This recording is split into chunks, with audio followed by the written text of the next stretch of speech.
Narela ward number 1 की निगम पार्षद सविता नरेश खत्री का भाजपा को छोड़ आप में शामिल होने की कहानी। नमस्कार दोस्तों, मैं टैलेंट फीडर रोहता सिंह योगी आज आपको लेकर है नरेला विधानसभा क्षेत्र के वार्ड नंबर 1 में।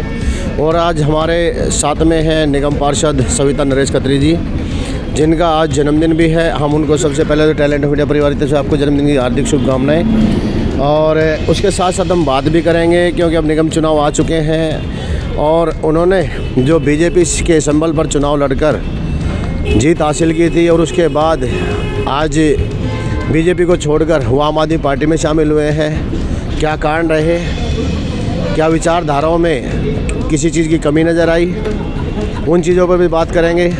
सबसे पहले तो आपको शुभकामनाएं। आपको भी भाई साहब ढेर सारी शुभकामनाएं और धन्यवाद कि आप इतने विशेष दिन पे मेरे पास आए और मेरे इस जन्मदिन को और विशेष बना दिया। और मैं आपकी पूरी टैलेंट ऑफ इंडिया की टीम को बधाइयाँ देती हूँ कि आने वाले समय में ऐसे ही तरक्की करते रहें, क्योंकि राजनीतिक क्षेत्र में मीडिया का अपना एक महत्व है। अगर बात की जाए मैडम, पहले आप बीजेपी के संबल से चुनाव लड़े थे और आज आम आदमी पार्टी में। नहीं, शायद आप लोग भूल चुके हो, क्योंकि मीडिया ही थी जो सबसे ज़्यादा, जिसने पहले अमित शाह के ट्वीट को और राहुल गांधी के ट्वीट को, हमें तो पता भी नहीं था, हम तो कंपेनियन में लगे हुए थे कि आप लोगों ने हमें बताया था कि भारतीय जनता पार्टी का कोई कैंडिडेट ही नहीं लड़ रहा नरेला से। आप लोग पता नहीं भूल क्यों कर जाते हो कि हम बीजेपी के सिंबल से लड़े हैं। नहीं तो पहले तो आप बीजेपी के संबल से लड़े थे ना, जो कमल का जो निशान था वो तो आपका बीजेपी की। मैं आपको याद दिलाना चाहती हूँ, चुनाव से एक हफ्ते पहले अमित शाह ने ट्वीट करके कह दिया था कि हमारी दिल्ली में दिल्ली ये जो निगम पार्षद के चुनाव हैं इसमें हम 271 सीटों पे लग रहे हैं। नरेला वार्ड से हमारा कोई कैंडिडेट नहीं है। अच्छा, 72 को मना कर दिया था उन्होंने। हाँ, 72 उन्होंने वार्ड नंबर 1 को मना करके 71 को कहा। इतना लंबा समय क्यों लगा फिर आपको पार्टी चेंज करने में? नहीं, पार्टी चेंज करने में नहीं, वो तो सिंबल जब वो क्योंकि ले ही नहीं सकते थे, क्योंकि स्क्रूटनी हो चुकी थी, चुनाव आयोग सबको अपने अपने सिंबल दे चुकी थी।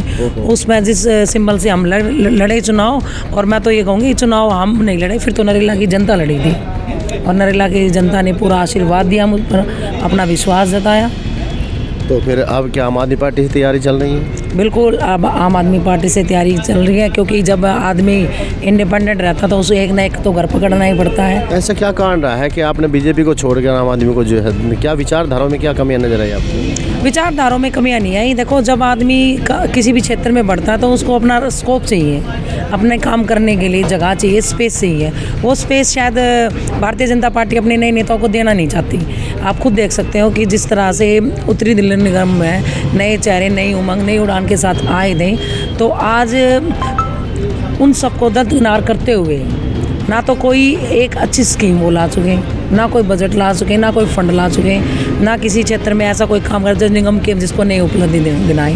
क्योंकि क्षेत्र की जनता को सिर्फ काम चाहिए और अपने काम के लिए और अपने क्षेत्र के विकास के लिए। तो हम उसी घर में क्यों ना जाएं जो जिस घर का मुखिया हमें पैसे देने वाला है और वही हमारे क्षेत्र का विकास कराने वाला है। और दिल्ली सरकार की आपकी शिक्षा नीति, स्वास्थ्य नीति से प्रभाव होकर मुख्यमंत्री अरविंद केजरीवाल के प्रभाव से और उनकी नीतियों के कारण, और एक जो गरीब आदमी तक पहुँचे हैं, अंतिम नारा देते हैं ना कि आखिरी लाइन में खड़े हुए व्यक्ति तक पहुँचने की अगर कोई आज के टाइम में पहुँच भी रहा है तो आम आदमी पार्टी पहुँच रही है। नहीं, हमने तो ये सुना था कि भाई मैडम ने जो है मांग की थी कि मुझे जो है स्थायी समिति का चेयरमैन बनाया जाए, तो उसको लेकर जो है जब नहीं साथ दिया गया तो फिर जो है मैडम ने बीजेपी को छोड़ना जो है मुनासिब समझा था।